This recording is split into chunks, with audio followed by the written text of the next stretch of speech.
In this video, we're going to talk about the American YouTuber who made over $20,000 on YouTube just by making shorts. We're going to break it all down in this video, but first answer 2 questions in the comments below. First, do you already have a monetized channel on YouTube, or are you still working towards 1,000 subscribers and 4,000 watch hours? Also, do you already make shorts, or do you think they don't pay enough and that long form videos are the future of YouTube? Leave your comment below, I want to know.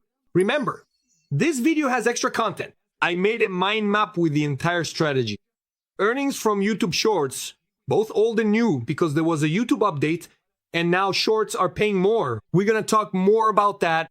Mega viral formula, 5 steps, content creation philosophy, and career transition. You can click here and it keeps opening up more and more endlessly. Rodrigo, how do I download this content? I'll tell you during the video, okay? Stay tuned. So let's go straight to my computer screen. Just a reminder, I have 12 channels, 10 monetized in Portuguese, English, Spanish, and German. And I've already started my short strategy, okay? But I'll talk about that during the video, all right? Shall we get started? 3, 2, 1, go. I made over $20,000 last month on my personal channel. Now, you must be wondering, why are you still working for the video if today is my last day? But before I go, I want to show you how much shorts are earning now with YouTube's new view count system. And no way, a video about leaving the company? A farewell video? so at the end of this video, I want to show you my mega viral shorts formula, which I hate the name of, but it works and I hope you can copy it and make the same amount of money. Okay, let's start with 1 million views and then work our way up to the biggest video. Alright, 1.5 million views got me 1,000 subscribers and earned me $177.85. Remember, this was just one short, and with 1 million views, it made $177. Not bad, huh? Okay, let's go to 3.5 million. Alright, so we have 3.5 million views. That got me 4,000 subscribers and earned me $388.54. Now jumping to 7.5 million views. That got me 10.5 thousand subscribers and earned me $920.40. Wow. $1,000 from a single short. That's really good. Definitely better. Alright, let's take a look at 8 million. Now, this one is a curveball, 8.3 million views. That got me 5.3 thousand subscribers and earned $856. Yeah, you can see that it got more views but made less money. Why is that? Basically, let's explain for those who are beginners, so to speak. You make money on YouTube through ads. Of course, there are at least 10 ways you can make money. But here we're talking about ads from the partnership program, okay? However, although a lot of people say, oh, depending on the topic you talk about, depending on your niche, you earn more or less. That's on average. So, for example, an artificial intelligence channel makes more money than an entertainment channel. I have an artificial intelligence channel, actually in several languages. Then an education channel where you teach, like this channel here, pays more than an artificial intelligence channel. We're talking about CPM and RPM, and I like to talk about RPM because basically it's how much YouTube pays me per 1,000 views, but with their share already deducted. That's why I prefer RPM. All right, okay. Now, a finance channel pays more than an educational channel. That's on average. But what happens if on an educational channel, I make a finance video, I'll earn finance money on that video, not educational money, you know? So actually, what matters is the topic you talk about in each video. So in his case, he probably talked about a topic that paid less per 1,000 views. The RPM of that video that got 8 million views, the topic paid less per 1,000 views. Basically, that's it. It's kind of technical. Now, what happened for shorts to be paying more in this new YouTube model? Basically, advertisers are seeing an opportunity in shorts and they're putting more money into shorts. I just don't know if they're taking it from long form videos because then the RPM for long videos would drop and shorts would increase. Or maybe they're keeping the money in long videos, which I hope. Since that's my focus in putting more money into shorts, which is what I'm just starting with. But let's move on. That's a lot of information. Let's get to the strategy. More views, less money. That doesn't make sense, does it? Well, it's because of the update. And after this next part, I'll explain everything. Alright, so we have 10.3 million views. That got me 9,500 subscribers and brought in $1,192.54. Okay, at least we broke the 1,000 mark. Let's talk about the shorts update. What's bad and what's great. Then we'll look at videos with 20 million views or more. I'll show you their full analytics, the click-through rate, the retention graph, and everything else you want to see. Here are two videos, both with about 15 million views. One of them performed well before the update, and the other went viral after it. This way we can measure the difference that this update made. Here's a side-by-side comparison. On the left, we have the video before the update, and on the right, the video after the update. You can see that the video after the update got more subscribers and then less money. These differences are insignificant because you see this kind of variation across all your shorts. There's always a small margin for fluctuation, but this is where the update made the biggest change in the engagement tab. Compared to video 14.8, this one got 13.3 million views. And then, compared to 14.9, this is after the update. In terms of engagement, it only had 9.6 million views. Why does this matter? Well, YouTube only pays for engaged views. Wait, YouTube shows more views, but doesn't pay for them, right? It's kind of annoying. But there's also some good news here. Here's the good news. Alright, on the left, again, we have before the update, and on the right, we have after the update. If you go to the revenue tab and scroll down to before the update, you'll see that my RPM was 16 cents, which is how much I received per 1,000 views. But for after the update, if you scroll down there, you'll see 20 cents. Now, my average before the update was between 9 and 16 cents, and now my average is between 20 and 25 cents. It might not seem like much with that 4-cent increase, but over millions of views, it's a lot. So, the summary now is that you get paid for fewer views, but you get paid more for them. Well, I'm going to give my explanation. Obviously, he's going to give his... I believe it will come together. What happens is that now YouTube is showing why did the number of views increase? Because now, simply by like someone glancing without even clicking or maybe staying for 5 seconds, actually, just by looking, and since there's also that thing, yeah, the video plays automatically, right? So when you scroll, it already starts playing. Just by playing there, even if it's just for a second, it already counts as a view. But what is an engaged view? It's when someone clicks and watches, or when they stay there for a little while. I don't remember now if it's 5 seconds, 10 seconds, something like that. They need to stay for a certain amount of time for it to count as an engaged view. So that's why the number of views increased. Because before, YouTube only counted engaged views, so now the number of views has increased. Which to me is kind of like, it's just a vanity metric. Oh, I got more views. Who cares? What we want is money. All right. Now, what happens with engaged views? Why is it paying more? Because advertisers are putting in more money, and when they put in more money, the RPM goes up. That's basically it. You don't actually pay less for fewer views. It's just that YouTube is showing a higher view count than what you're actually being paid for. From what I can see, the only thing that really changed in terms of money is that you're paid more per view. Let's go back to how much shorts earn. Let's do one with 20 million, I think. Yeah, 24.2 million views. It got me 24.7 thousand subscribers and earned $2,853.12. Okay, now let's double that. Alright, this one got 43 million views. It's my biggest video. It got me 44.4 thousand subscribers and earned, are you ready for this?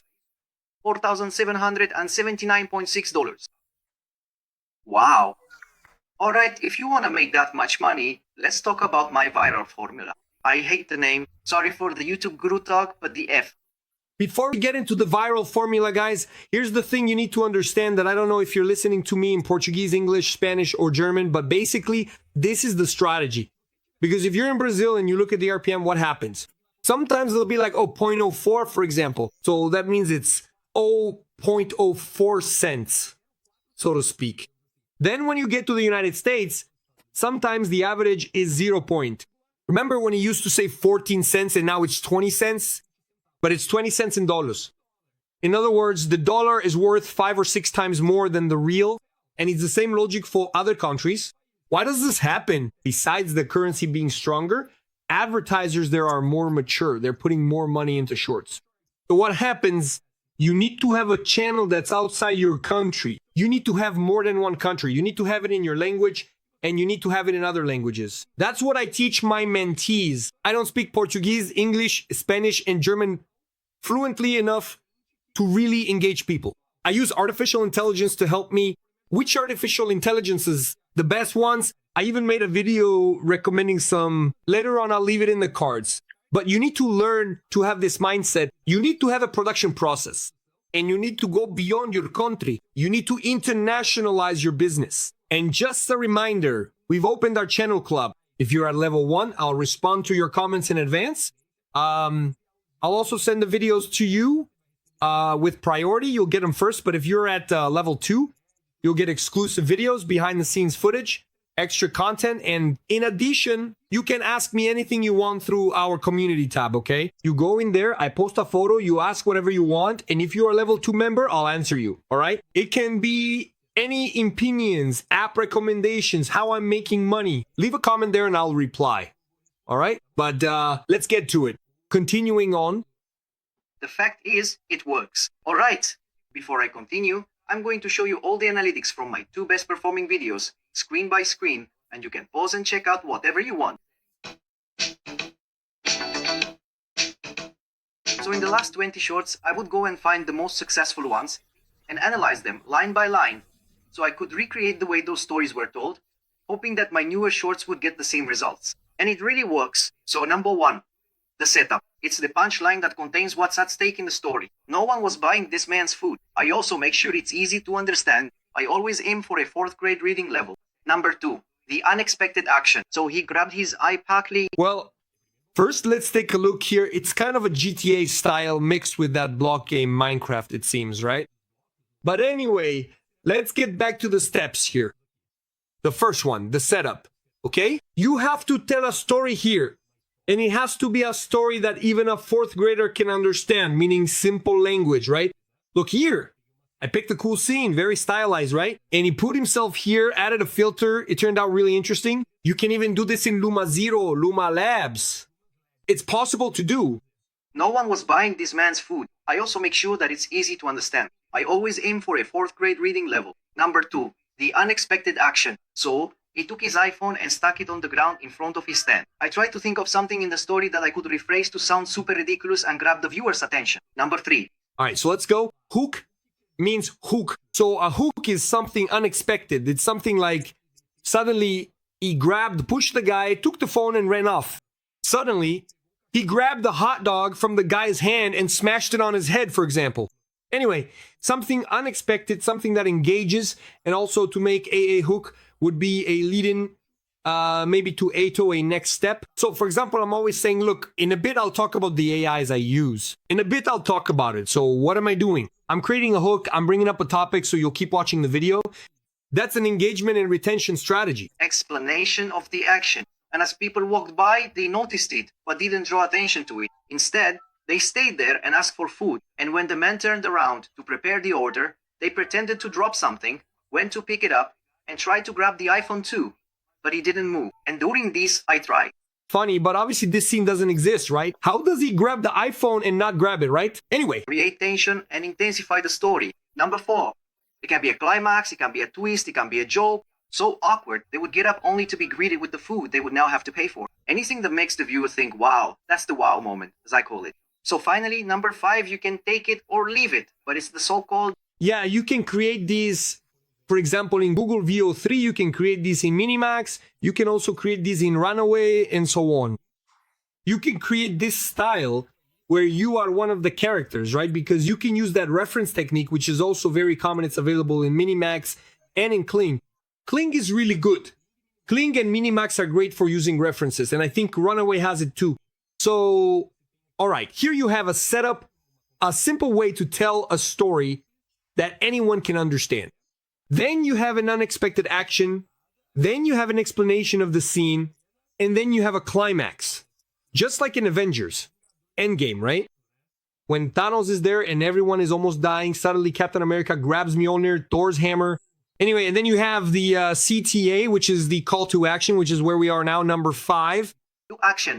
Ridiculous or brilliant. Okay, let's do the one with 20 million views. So, number 1 is the setup. His mailbox was always a target for teenagers. It's the punchline that contains what's at stake in the story. Number 2, the unexpected action. So, he dug a hole 1.5 meters deep. I take a part of the story and rework it so that it becomes a truly unexpected action. Number 3, the explanation of that action as the story unfolds. But it wasn't meant for them to fall in. No, he filled the mailbox with concrete, put in a huge steel post, let it dry, and then built a mailbox around it. And as if that wasn't enough, he painted it to look like wood. Number 4, climax, twist, or punchline. The next morning, he goes outside and the mailbox is still standing, and right next to it, a brand new bumper. And number 5, the call to action. Did he go too far or not far enough? Now that I'm leaving VDQ, some people are asking me, what are you going to do now? Are you just going to keep making shorts forever? Quote, if you approach the world of content creation with the mindset, You can do this and create a course to teach it, who would pay? I would pay for that course. there's no doubt that it won't last forever. You'll go through terrible times. Nothing in this business lasts forever. The only constant is change, and you need to learn to go with the flow. Imagine people back in the Vine days making 7-second clips and someone asking, are you just going to stay on Vine forever? And Logan Paul replies, yeah, you're right. I'd better stop. Like, no. Shorts can also be a starting point. You just need to grow with the platform. You need to figure out how to do that along the way. And I see vertical series becoming something very common soon. I have a feeling that, in the coming years, YouTube will implement a feature that links shorts as series, much more easily than just a playlist or a related video. I think there will be something like that because Real Short is very popular. All the alternatives are very popular. One of the most popular apps in China is Vertical Dramas. So, yeah, I think Wow, my wife has already bought exactly that. It's like a little soap opera. A little soap opera you buy. The little soap opera is made up of several short episodes and they're like this, like actual shorts, right? And I believe YouTube could do that too, like for people who have multiple channels like I do.